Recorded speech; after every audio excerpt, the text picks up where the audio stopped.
Subscribers, मैं हूं शिवम सिंह राजपूत और आप देख रहे हैं सोशल स्कूल। तो फ्रेंड्स, आज हम लोग पढ़ने वाले हैं हिस्ट्री का एक नया चैप्टर जो कि चैप्टर 2 है। वो है socialism in Europe and the Russian revolution. Friends, जैसे कि आप जान सकते हैं कि अभी एग्ज़ाम्स आने वाले हैं, तो हम लोग अभी वन शॉर्ट हैंड रिवीजन करेंगे। तो मैं एक एक लाइन आपको नहीं पढ़ूंगा, मैं आपको इसके समरी को, इसके मेन पार्ट्स को और कुछ क्वेश्चंस को बताऊंगा कि इस टॉपिक से कितने क्वेश्चन आ सकते हैं। तो फ्रेंड्स, वीडियो स्टार्ट करने के पहले मैं आपको बता दूं कि इस वीडियो में हम पढ़ेंगे कुछ ही टॉपिक्स, जैसे कि लिबरल, रेडिकल और कंजर्वेटिव और social industries and social change तक ही पढ़ेंगे। तो फ्रेंड्स, चलिए हम लोग वीडियो को स्टार्ट करते हैं। तो फ्रेंड्स, जैसे कि आप देख सकते हैं socialism in Europe and the Russian revolution, तो आपके मन में एक ख्याल आया होगा कि सोशलिज्म का मतलब क्या होता है। क्योंकि फ्रेंड्स, किसी भी चैप्टर को स्टार्ट करने से पहले उस चैप्टर का मीनिंग समझना चाहिए। तो मैं आपको बता दूं कि सोशलिज्म का मतलब अगर आप लोग खोजते हैं तो नेशनलिज्म का मतलब आप लोग को पता होना चाहिए। नेशनलिज्म मतलब होता है राष्ट्रवाद, और राष्ट्रवाद से हम सोशलिज्म को कोरिलेट करेंगे। तो राष्ट्र, नेशनल और इज्म मतलब वाद, वैसे ही सोशल मतलब समाज और इज्म मतलब वाद। तो समाजवाद इन यूरोप मतलब यूरोप एक कंटिनेंट है जिसमें कि समाजवाद कैसे आया, समाजवाद के बारे में हम लोग पढ़ेंगे। समाजवाद, उसके बाद हम लोग रशियन रिवॉल्यूशन कैसे हुआ, इसको भी इस वीडियो में, इस चैप्टर में देखेंगे। तो यहाँ पर पहला टॉपिक है the age of social change. तो फ्रेंड्स, अगर मान लीजिए कोई भी घटना होती है तो आपके मन में ये ख्याल आता है कि ये घटना को अंजाम कैसे हुआ, ये घटना हुई किस तरह।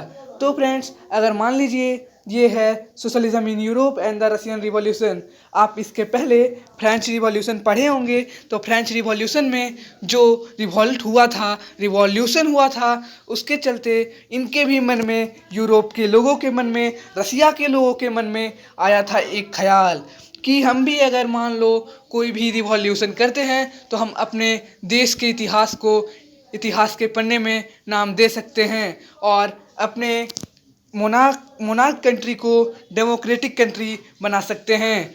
तो यहाँ पर आप देख सकते हैं, यहाँ पर बुक में भी सीधे सीधे से लिखा हुआ है कि आपने जो फ्रेंच रिवॉल्यूशन पढ़ा था उससे कोरिलेट कीजिए। कोरिलेट करने के बाद आप देख सकते हैं कि मान लीजिए आजकल टीचर्स डे आ रहा है। अगर आपके सीनियर क्लासों ने टीचर्स डे के लिए डिमांड की, अगर प्रिंसिपल सर ने मान ली, तो मान लीजिए आपके मन में भावना आएगा, अगर हम भी डिमांड करें टीचर्स डे का तो हमारी बातें भी मानी जा सकती है। अब प्रिंसिपल सर के ऊपर, उस खड़ूस प्रिंसिपल के ऊपर बनता है कि वो आपकी बातें मानेगा या नहीं। तो चलिए फ्रेंड्स, इस वीडियो में देखते हैं कि फ्रेंच रिवॉल्यूशन से को रिलेट किया है रसिया के लोगों ने, और रसियन रिवॉल्यूशन सक्सेसफुल होता है या नहीं। तो यहाँ पर लोगों ने फ्रेंच रिवॉल्यूशन को देखा और रसिया में भी रिवॉल्यूशन करने के लिए सोचा, और इन्होंने अंदर ही तैयारी कर दी। तो जैसे कि मैंने बताया था टीचर्स डे को कोरिलेट करने के लिए, तो वहाँ पर भी तीन लोग होते होंगे, तीन तरह के लोग जो कि चाहते होंगे कि हमें टीचर्स डे की अनुमति मिले, जो चाहते होंगे कि हमें टीचर्स डे की अनुमति नहीं मिले, और एक तो चाहते होंगे कि नहीं भाई एकदम मिलना ही चाहिए या फिर एकदम नहीं ही मिलना चाहिए, और कुछ लोग चाहते होंगे कि मिले भी और नहीं भी मिले, अगर मिल जाए और नहीं भी मिले तो कुछ कम ही पैसा लगे।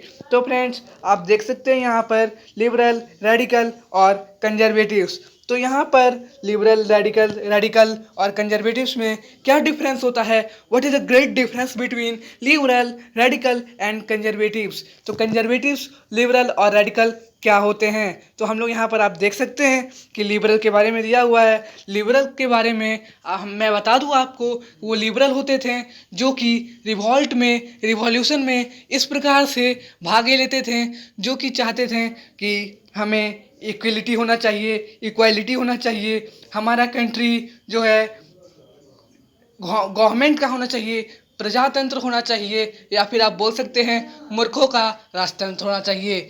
हमारा कंट्री मोनार्क नहीं होना चाहिए। लिबरल का मानना था कि अगर हमारा कंट्री हमारा कंट्री गवर्नमेंट से के द्वारा भी चलता है तो गवर्नमेंट को भी पूरा हक नहीं है कि वो हम लोग पे अपना शासन पूरी तरह से जमा बैठे। और अगर किंग्स भी राज करते हैं तो वो हमारी ओर से हमारे पर पूरा तरीके से अपना राज नहीं जमा सकते हैं। वहीं रेडिकल्स जो थे, और एक चीज़ फ्रेंड्स जानिएगा कि लिबरल जो थे डेमोक्रेट्स नहीं थे।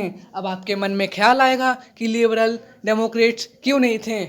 लिबरल एक ऐसा सोसाइटी का ग्रुप था जो कि वुमेन्स को इज्जत नहीं देते थे। उनके मन में चलता था कि अगर हमारा कंट्री हमारा कंट्री राजतंत्र हो, मतलब कि गवर्नमेंट के द्वारा चले, तो वुमेन्स को वोटिंग राइट्स ना मिले और मेल के पास ही सारा वोटिंग राइट्स मिले और रहे। और वहीं पर रेडिकल चाहते थे कि नहीं भाई, सबको मिलना चाहिए। हमारे कंट्री में इक्वालिटी रहना चाहिए। हमारे कंट्री में गवर्नमेंट के द्वारा या फिर मूर्खों का राजतंत्र रहना चाहिए। और हमारे कंट्री में वुमेन्स को भी जो है मिलना चाहिए वोटिंग राइट्स। तो यहाँ पर अगर आपको क्वेश्चन आएगा कि रुकिए मैं क्वेश्चन लिख देता हूँ friends. What is different between liberal and radicals, तो आप लिख सकते हैं the different between liberal and radicals are the liberal are undemocrats and radicals are democrats. मैंने कि जैसे आपको बताया था कि लिबरल जो थे वो चाहते थे कि वुमेन्स को वोटिंग राइट ना मिले और रेडिकल चाहते थे कि वुमेन को वोटिंग राइट्स मिले। लिबरल जो थे थोड़े लो कास्ट से बिलोंग करते थे, वहीं रेडिकल्स जो थे थोड़े मिडिल फैमिली से बिलोंग करते थे।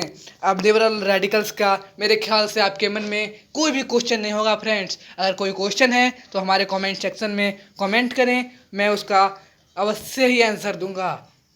और आगे सवाल उठता है कि कंजर्वेटिव्स क्या थे तब भैया। तो कंजर्वेटिव्स में आपको बता दूं कि कंजर्वेटिव्स एकदम लिबरल और रेडिकल का जो थे अपोज करते थे, एग्रिस्ट में खड़े रहते थे। भाई तुम जाओ तो कहीं, मैं तुम दोनों को मार दूंगा, वैसे ही अपोज करते थे। तो किस तरह से अपोज करते थे? After French revolution however the conservatives had opened his mind the needs of change.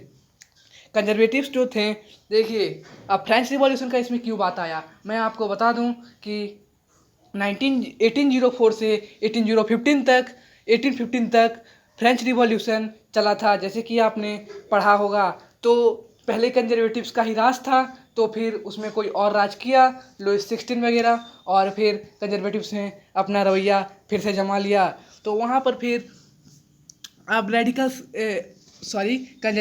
Conservatives जो थे रेडिकल्स और लिबरल का अपोज करते थे, और वो चाहते थे कि भैया हमें कोई भी तरह का बदलाव नहीं चाहिए, हमें किसी भी तरह का बदलाव नहीं चाहिए, और हमें अपनी कुर्सी प्यारी है। तो यहाँ पर आप देख सकते हैं कि जो लिबरल और रेडिकल थे वो भी एक पैदाइशी अणु थे, मतलब वो जहाँ भी अड़ जाते थे वहीं अड़े के अड़े रह जाते थे।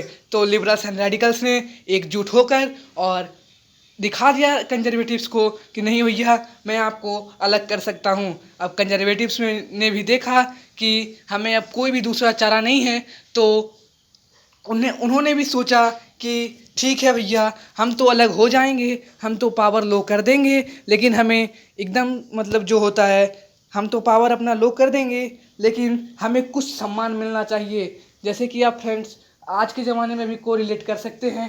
पहले जो थे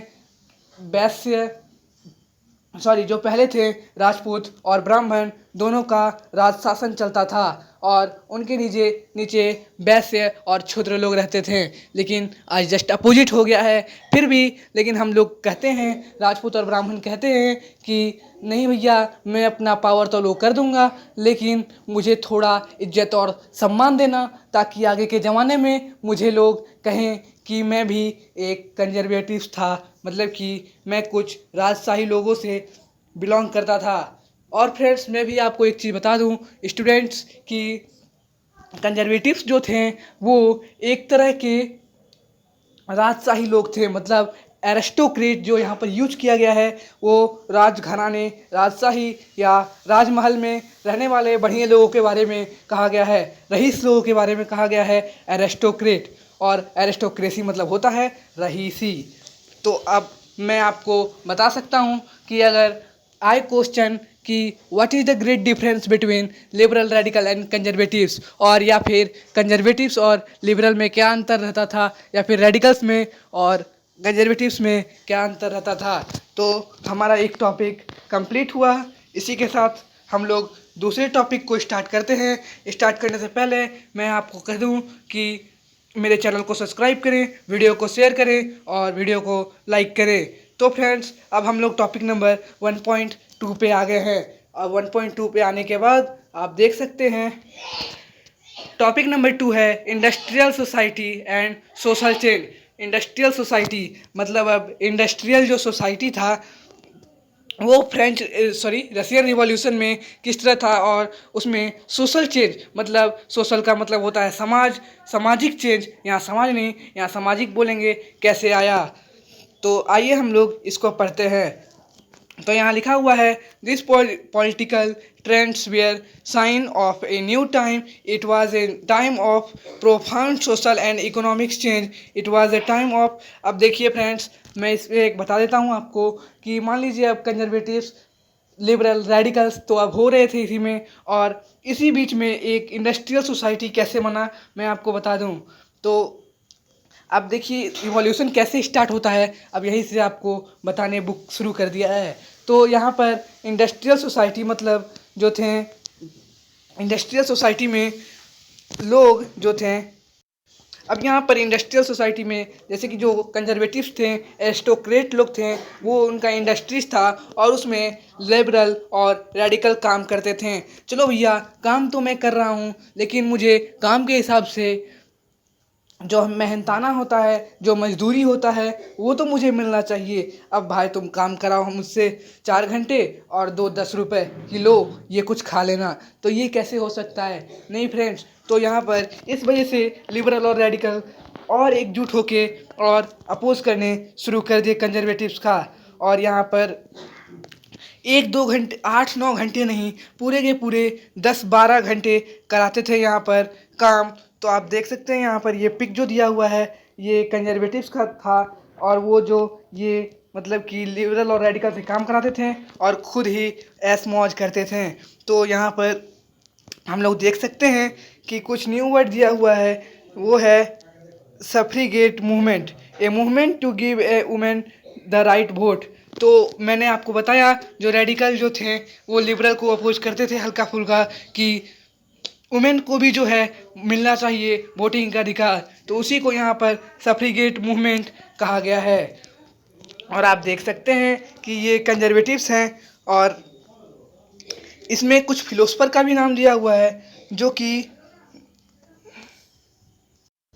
तो यहाँ पर 12-12, 13-13 घंटे काम कराया जाता था। उसके बाद काम कराने के बाद मजदूरी जो है, जिसको कि वेजेस कहते हैं, वेजेस भी कम दिया जाता था, जिसके चलते यहाँ पर लोगों को वेल्थ का प्रॉब्लम होता था, हेल्थ का प्रॉब्लम होता था, और कैरेक्टर का भी तो जो प्रॉब्लम होता था वो तो यहाँ पर क्लियर है। उसके बाद यहाँ पर कुछ फिलोसफर्स के नाम दिए हुए हैं जो कि है कार्ल मार्क, और मैं आपको बताता हूँ फोटो के साथ साथ कार्ल मार्क और बहुत सारे जो हैं एक